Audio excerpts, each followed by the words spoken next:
Assalamu alaikum. I'll be teaching you today about pigmentary disorders.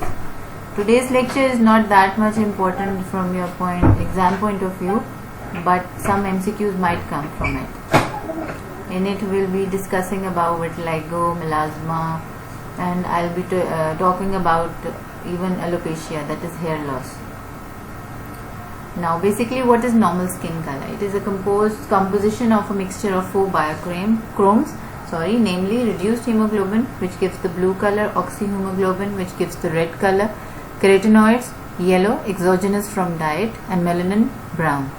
The principal determinant of the skin color is melanin pigment. Variations in the amount and distribution of melanin in the skin are the basis of the three principal human skin colors, that is black, brown, and white. Constitutive melanin pigmentation, these three basic skin colors are genetically determined, and then there is inducible melanin pigmentation. Normal basic skin color pigmentation can be increased deliberately either by exposure to ultraviolet radiation or because of some pituitary hormones. The combination of the constitutive and inducible melanin pigmentation determines what is called the skin phototype. Skin phototype basically is a marker for skin cancer risk and should be recorded at the first patient visit. Now there are certain skin types which you should be knowing about. In which category do we fall? We are basically 4 to 6. 1 is very sensitive, always burns easily, little or no tan. These are foreigners, the Western countries. Very sensitive is skin type 2, always burns, minimal tanning. And 3 is sensitive, burns moderately, tan gradually, light brown.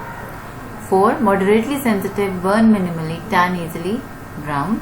5th, minimally sensitive, rarely burns, tan darkly, dark brown. And 6 are insensitive, never burns, deeply pigmented, black. So these are the African ones. African people, they fall in 6 category of skin types. We mostly fall in 3 to 5 or mostly 4 5. Okay. Now basically, what are lentigines and ephthalates? Ephthalates is the other name for freckles. Lentigines, these are benign pigmented macules in which there is an increased number of melanocytes. There is no seasonal variation in lentigines, whereas in freckles, small macules of hyperpigmentation, usually measuring 2 to 4 mm in size, mostly on sun-exposed areas of the face, and they fade out in winters. Freckles are most common in fairer complexion people. In this slide, you can see that they are light brownish pigmented macules. These are freckles. Now, what is melasma? Melasma is basically a Greek word which means the black spot.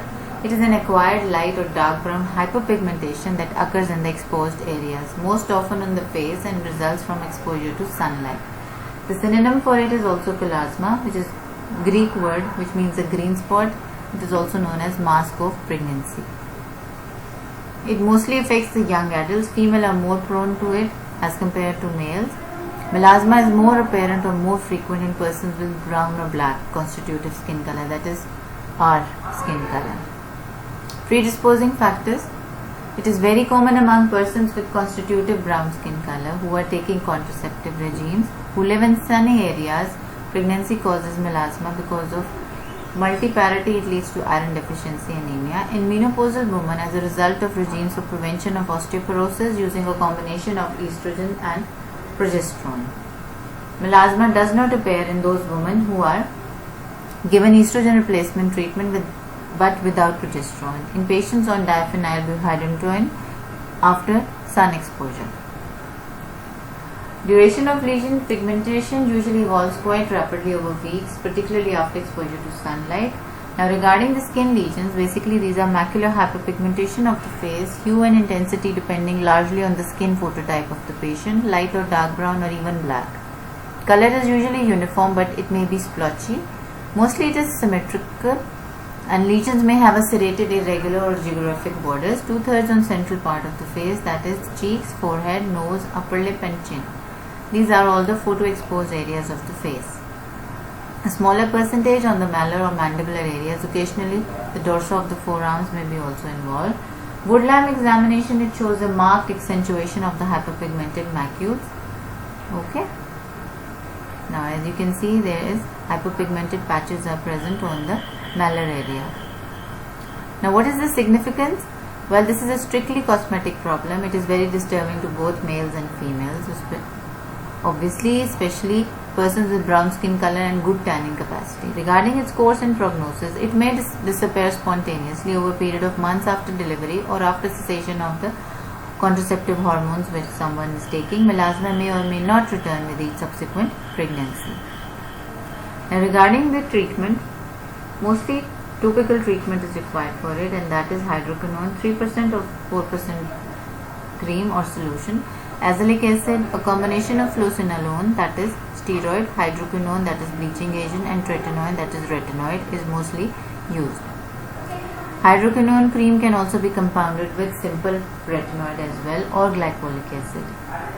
And under no circumstances should monobenzyl ether of hydroquinone or other ethers of hydroquinone should be used in treatment of melasma, because these drugs can lead to permanent loss of melanocytes and development of a disfiguring spotty leukoderma. Leukoderma means white patches or macules. Regarding its prevention, it is essential that patients should use every morning an opaque sunblock containing titanium dioxide and or zinc oxide. Action spectrum of pigment darkening extends into the visible range, and even the potent transparent sunscreens with high SPF are completely ineffective in blocking visible radiation. Now, vitiligo, which is called in Urdu pulberry.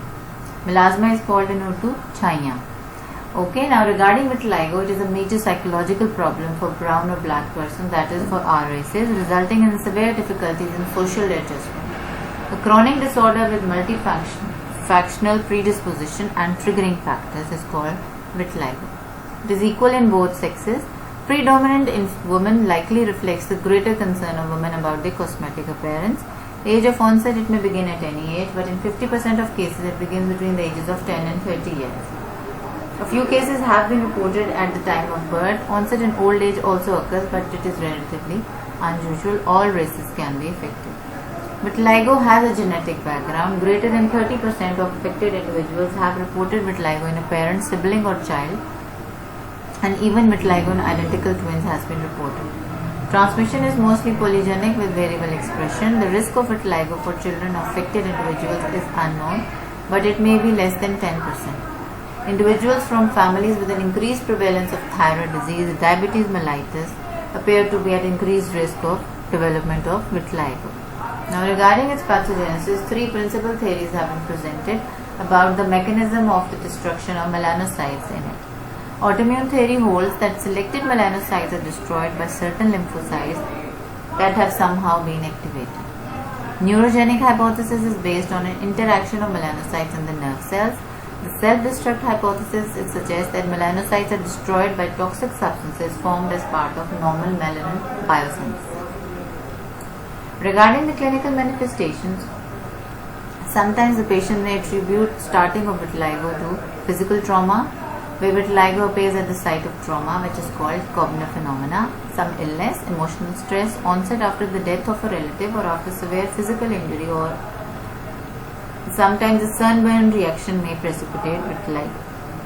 Now, skin lesions, basically macules 5 mm to 5 cm or more in diameter can form, chalk or pale white, sharply marginated. It progresses by gradual enlargement of old macules or by development of new ones. Margins are convex, as if the pathologic process of depigmentation were flowing into the normally pigmented skin. Now, there is a condition or a type of vitiligo which is called trichrome vitiligo. It has got three colors: white, light brown, dark brown. It represents the different stages in the evolution of vitiligo. Sometimes the newly developed vitiliginous macules, they may be off-white in color. It also represents a transitional phase. So we call this vitiligo in evolution. Pigmentation around a hair follicle in a white macule represents residual pigmentation. This is picture showing trichrome vitiligo. You can see light brown, dark brown and white macules and patches. Okay. This is Koebner phenomena, that is, if you have vitiligo and you scratch somewhere or you get trauma, then a linear pattern of vitiligo is seen. The predilection sites are even the hair, hypomelanosis of hair, axilla, groin, genitalia, knees, elbows, basically any part of the body can be involved, but these are the most common sites: periorbital and perioral. Two general patterns, focal type and generalized type. By focal, obviously you can understand that single site may be involved. It may be an early evolutionary stage of one of the other types in some cases. Generalized type is more common and it is characterized by widespread distribution of depigmented macules, often in a remarkable symmetry. Typical macules occur around the eyes, mouth and on digits, elbows and knees, as well as on the low back and genital areas. Lip tip pattern involves the skin around the mouth as well as on distal fingers and toes, and this lip tip pattern is very resistant to treatment. Lips, nipples, genitalia and anus may be involved. Confluence of vitiligo results in large white areas, and extensive generalized vitiligo may leave only a few normally pigmented areas of skin, that is called vitiligo universalis. Now sometimes vitiligo may present in a segmental form. Special subset that usually develops in one unilateral region usually does not extend beyond the initial one-sided region throughout, though it is not always the case. Once present, it is very stable, but it may be associated with vitiligo elsewhere. This is a picture which is showing segmental vitiligo. Okay, you can see one dermatome is involved. These are the vitiliginosus spots. Okay. White patches are present involving the periorbital, perioral area, even the nasal bridge is being involved. These are symmetrical vitiliginous patches which are present on the knees. Now the associated findings, sometimes white hair and prematurely grey hair may be present. Circumscribed areas of white hair analogous to vitiligo macules are called pulluses. In those with history of long exposure to sunlight, squamous cell carcinoma has been reported. Certain systemic diseases are associated because vitiligo is an autoimmune disorder, so thyroid disease, that is Hashimoto's or Graves' disease, diabetes, pernicious anemia, Addison's disease, and even some men and one or two, that is multiple endocrinopathy syndromes. For the diagnosis, basically it is a clinical diagnosis, but if you want to confirm, you can go ahead with Wood lab examination, particularly in lighter skin types, to identify macules in sun-protected areas in all but the darkest skin types. Skin biopsy in certain difficult cases it may be required. The vitiligo macules show normal skin except for an absence of melanocytes. Laboratory studies, you can go ahead for thyroxine T4, fasting blood glucose, complete blood count with indices, that is to rule out pernicious anemia, ACTH stimulation, test for Addison's disease if it is suspected. Now regarding its course and prognosis, vitiligo is a chronic disease. Course is highly variable. Rapid onset followed by a period of stability or slow progression is most characteristic. Up to 30% of patients may report some spontaneous repigmentation in a few areas, particularly areas that are exposed to sun. Rapidly progressive or galloping vitiligo may quickly lead to extensive depigmentation with a total loss of pigmentation in skin and hair, but not eyes. The treatment of vitiligo associated disease, that is thyroid disease, it has got no impact on the course of vitiligo.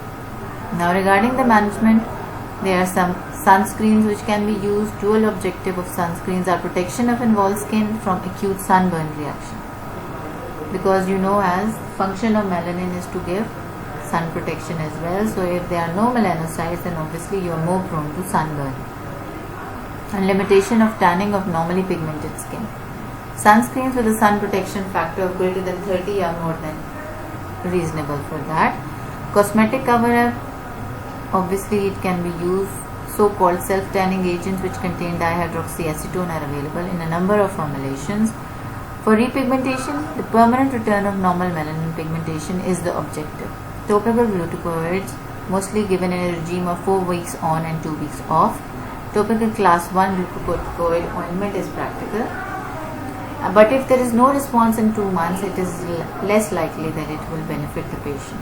Then topical calcineurin inhibitors like tacrolimus and pimecrolimus are effective, but only in the sun-exposed areas.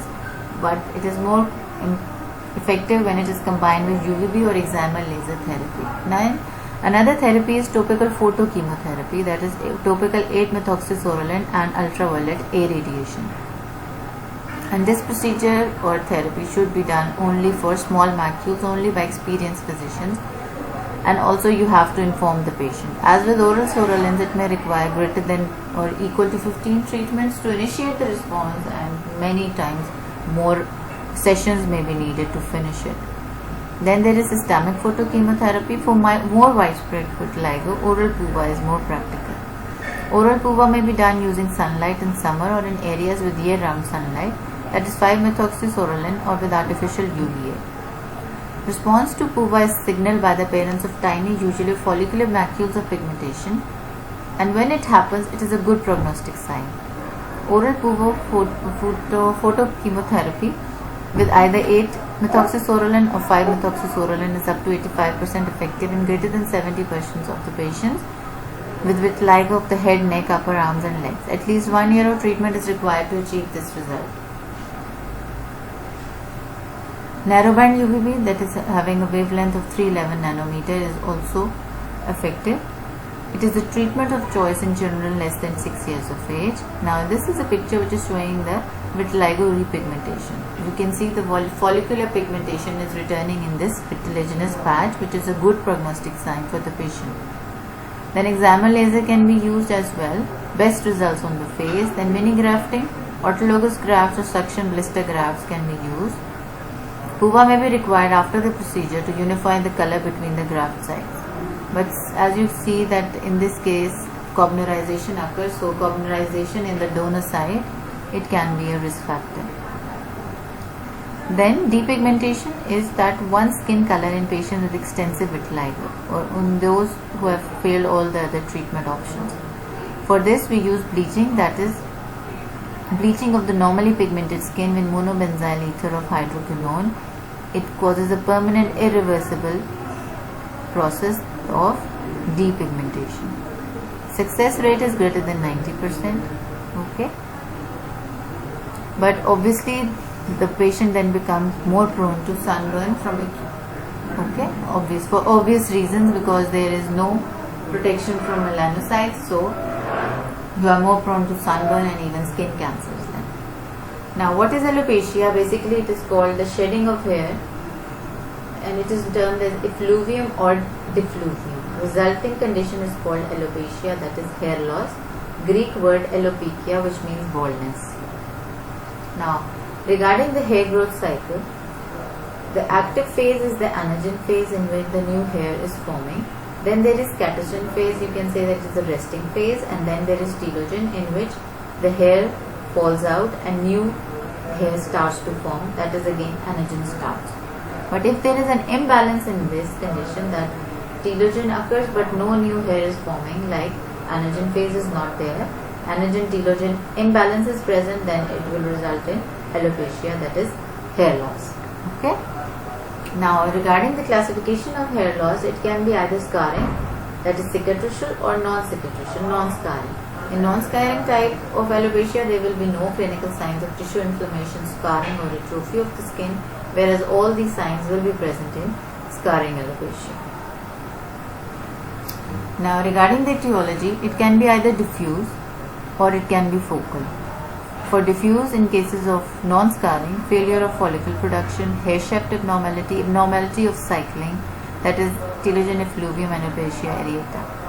Focal, for non-scarring, production decline, that is androgenetic alopecia, hair breakage, trichotillomania, traction alopecia, infection like tinea capitis, unruly hair and abnormality of cycling, that is alopecia areata and syphilis. Abnormality of cycling means that the normal hair cycle is disturbed. As I told you, if there is a imbalance in between the anagen and telogen phase. Pattern hair loss is the most common type of progressive balding, which is the androgenetic or androgenic alopecia. It is present in both males and females, and it has got hereditary element as well. Now regarding the etiology, combined effects of androgen on genetically predisposed hair follicles, autosomal dominant or polygenic, inherited from either or both parents. Age of onset in males may begin at any time after puberty, as early as second decade, often fully expressed in 40s.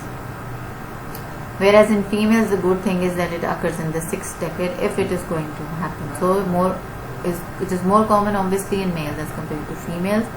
In males, there is Hamilton 1 pattern hair loss. Type 1 is loss of hair along the frontal margin. Type 2 is increase in frontal hair loss as well as onset of loss of occipital, vertex or crown. Type 3, 4 and 5 is increasing hair loss in both regions with eventual confluent and complete balding of top of scalp with sparing of sides. Ludwig II is the classified hair loss in females. Now you can see in males, first of all, there is recession of the frontal hairline, then M pattern is forming, then there is some hair loss near the vertex, and then both the frontal and the vertex hair loss, it combines, and then only a wreath of hair is left on the parts, and center is all clean. And regarding the female, basically there is thinning of the hairline, okay, and then it is mostly more pronounced on the vertex area. Now regarding the pathogenesis, testosterone is converted to dihydrotestosterone by 5-alpha reductase. Two isozymes of 5-alpha reductase are present, type 1 and type 2. In males, testosterone produced by the testes is the major androgen, whereas in females, androstenedione and dihydroepiandrosterone sulfate are the major peripheral androgens. In genetically predisposed individuals, dihydrotestosterone causes terminal follicles to transform into vellus-like follicles, which in turn undergo atrophy. During successive follicular cycles, hairs produced are of shorter length and decreasing diameter. Conversely, androgens induce vellus to terminal follicle production of secondary sexual hair, that is pubic and axillary hair. It increases, becomes more thick. Regarding the symptoms, most patients present with complaints of gradually thinning of hair or baldness. In males, it is the receding anterior hairline, as I showed you before, and in females, parietal and temporal recession is not usually a major feature. Severe thinning is not common. Okay. And in females, you have to do systemic review as well. Manifestation of androgen excess should be sought, such as acne, hirsutism, irregular menses, and virilization.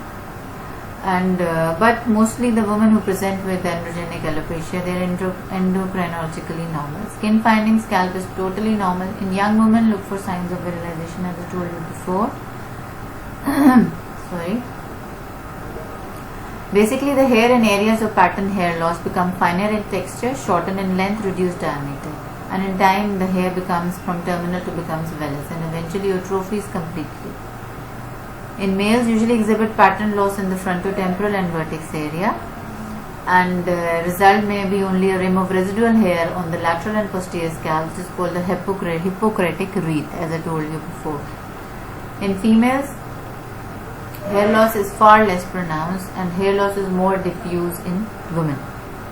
Now this is the male pattern, Hamilton 3, 4, 5, okay, and this is the female pattern of Ludwig II.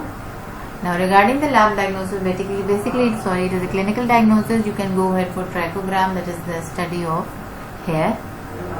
Earliest changes are increase in the percentage of telogen hair.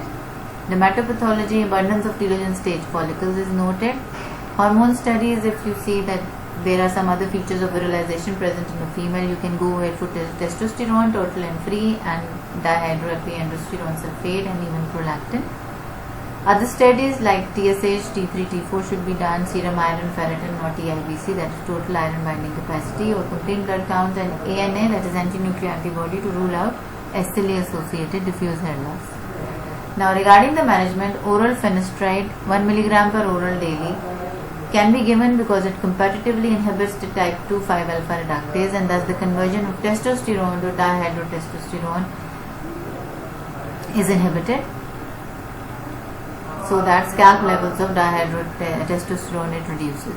It has no affinity for androgen receptors and therefore does not block the important actions of testosterone, growth of the phallus and scrotum, etc. Most men may begin to see first benefit in slowing hair loss as early as 3 months.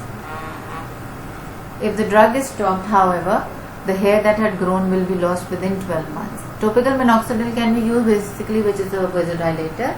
2% of 5% solution. 2% is used in females and 5% is used in males. It has got the same thing, that as long as you keep on using it, then there will be a response, but as soon as you stop, the hair will start to fall again. Anti-androgens only in women will have elevated adrenal androgens, spironolactone, spironolactone, acetate, flutamide, and cimetidine. They bind to androgen receptors and block the action of dihydrotestosterone. These, they are not used in men. Either you can use wigs, etc., and surgical transplant is the hair transplant, and now even stem cell transplant has been done, is being done, sorry. Now regarding alopecia areata, basically it is called Balger in Urdu. It is a localized loss of hair in round or oval areas with no apparent inflammation of the skin. It is most common on scalp and it is again an autoimmune disorder. Immunophenotypic or lymphocytic infiltrate around hair bulb suggests an anti-hair bulb autoimmune process. Age of onset: less than 25 years. Children are affected more frequently, but it can occur at any age. Regarding its pathogenesis, chronic organ-specific autoimmune disease mediated by autoreactive T cells affecting hair follicles and nails. It can be associated with other autoimmune disorders like thyroid disease. Follicular damage occurs in anagen followed by rapid transformation to catagen and to telogen, and then to dystrophic anagen status. While the disease is active, follicles are unable to progress beyond early anagen and do not develop normal hair. Follicular stem cell is spared. Hair follicles, they are not destroyed. That is a good thing in it. White or graying hairs are frequently spared. Fulminant alopecia areata may experience going grey overnight because the white hairs are left and all the black hairs are gone. Duration of hair loss: gradual over weeks to months. Patches of alopecia areata can be stable and often show spontaneous regrowth over a period of several months. New patches may appear while others resolve. And associated findings again: autoimmune thyroiditis, Down syndrome and Underman syndrome. Skin findings: there are usually no skin findings. Minimal erythema is rarely seen in areas of hair loss. Round patches of hair loss are seen. They can be either single or multiple. They may coalesce. Alopecia is often sharply defined. Alopecia: normal appearing skin with follicular openings present. Exclamation mark hairs, that is diagnostic. Broken off stubby hairs. Distal ends are broader than the proximal ends. It is mostly seen at the margins of hair loss. Scattered discrete areas of alopecia or confluent with total loss of scalp hair or generalized loss of body hair, including the vellus hair. When the whole scalp hair is lost, then it is called alopecia totalis, and when all of the hairs of the body are lost, even the eyebrows, the eyelashes, then it is called alopecia universalis. These are the solitary lesions of alopecia areata. You can see basically that the underlying skin is totally normal. Sites of predilection: alopecia areata, it can be solitary.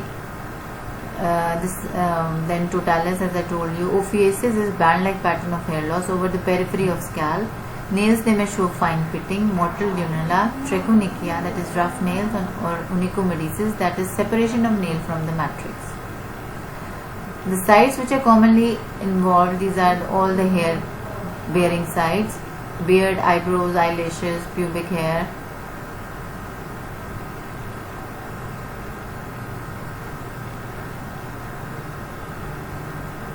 There were some pictures here. I don't know why they are not being shown. Okay, sorry for that. Regarding the lab diagnosis, you can go ahead for ANA to rule out SLE, rapid plasma reagent to rule out syphilis, because secondary syphilis also leads to patchy hair loss. Potassium hydroxide preparation can be done to rule out tinea capitis. Dermatopathology is rarely done, but you can go ahead and you can see the peribulbal or perivascular and outer root sheath mononuclear cell infiltrate of T cells and macrophages. Follicular dystrophy with abnormal pigmentation and matrix degeneration can be seen as well. Regarding its cause, sometimes spontaneous remission is very common. Poor prognosis associated with onset in childhood, loss of body hair, nail involvement, history of atopy, family history of alopecia areata. And recurrences of alopecia areata are very frequent. Regarding the management, it should be directed at inflammatory infiltrate and growth inhibitor factors produced by the inflammation. Till now, no curative treatment is available, and still the treatment is unsatisfactory. Okay, makeup may be applied to eyebrows, and even the eyebrows can be tattooed, and you can wear, or the patient, can wear wig or some hairpiece. Now, regarding the treatment, as it is an autoimmune disorder, so glucocorticoids can be used either in topical form, intralesional injection, that is triamcinolone acetonide 3 to 7 mg per ml, or systemic glucocorticoids. Systemic cyclosporin is also used, and sometimes induction of allergic contact dermatitis by applying irritants can be used, and oral PUVA photochemotherapy, but it is not mostly used nowadays for this purpose. Regarding hypertrichosis, basically what is hypertrichosis? Hypertrichosis is the increase in hair, that is excessive hair growth, density, length beyond accepted limits of normal for age, race, sex in areas that are not androgen sensitive. It may be generalized, universal or localized and may consist of lanugo, vellus or terminal hair. Regarding hirsutism, it is the excessive hair growth in women, androgen dependent hair patterns secondary to increased androgenic activity. Excessive hair growth in androgen dependent hair patterns is called hirsutism, and hypertrichosis is excessive hair growth in non-androgen dependent areas.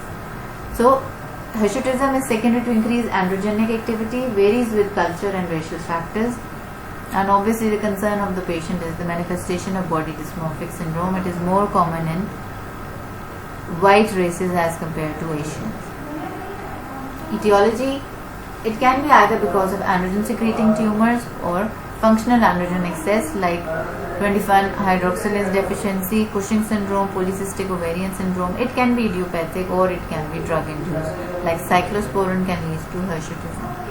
Pathogenesis, androgens promote conversion of vellus to terminal hairs in androgen sensitive hair follicles involving the beard area, face, chest, areola, linea alba, low back, buttocks, abdomen, external genitalia, inner thighs. Dihydrotestosterone derived from conversion of testosterone by 5-alpha reductase at the hair follicle is the hormonal stimulus for hair growth of circulating testosterone. In normal women, it is derived from precursors androstenedione and DHEA. Rest is secreted directly, mostly by the ovaries. In hyperandrogenic women, greater percentage of androgens may be secreted directly. In women, the adrenal glands secrete androstenedione and DHEA sulfate and testosterone. Ovaries secrete mainly androstenedione and testosterone. You know much better about this pathogenesis as compared to me.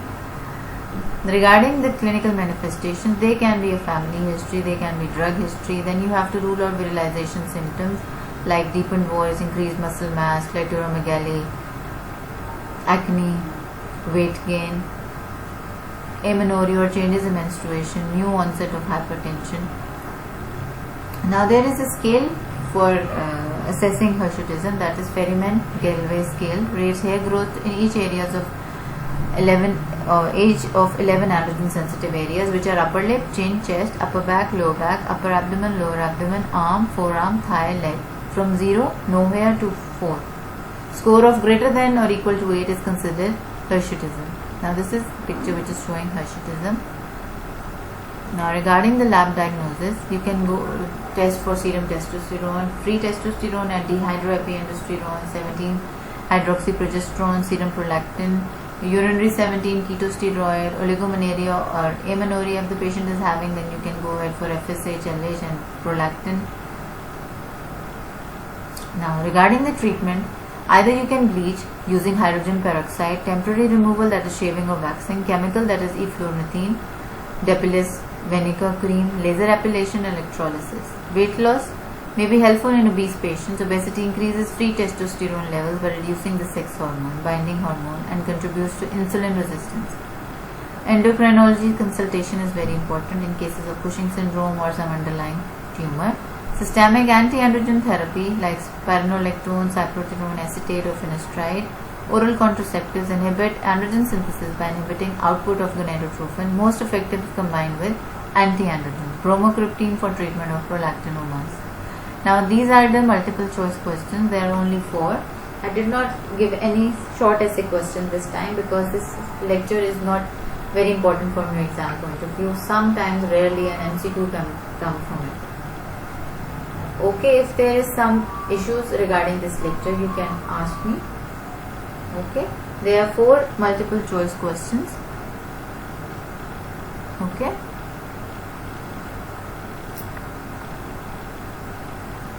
Thank you.